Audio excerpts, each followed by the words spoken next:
খুলে দেখ তোরে হাবল এসেছে, হাবল এসেছে। কি হয়েছে বাবা, তুই এরকম করছিস কেন?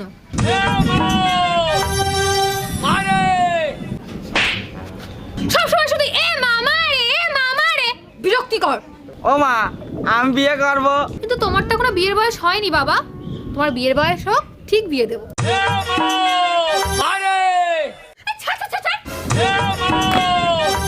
আমার সব বন্ধুরা বিয়ে করছে, আমিও বিয়ে করব। করুক বাবা, তুমি তো ওদের থেকে আলাদা, তুমি বড় হও, তারপর আমি তোমায় বিয়ে দেবো। সবাই ওদের বউটা জড়িয়ে ধরে ঘুমায়, আমি আমার বউকে জড়িয়ে ধরে ঘুমাবো। বললাম তো তুমি বড় হও, তারপর আমি তোমার ঠিক বিয়ে দেবো। না হবে না, তুমি কথা দাও, তুমি আমার জন্য মেয়ে দেখতে যাবা। এই তুই যে এত বিয়ে বিয়ে করে লাফাচ্ছিস, তা মেয়ের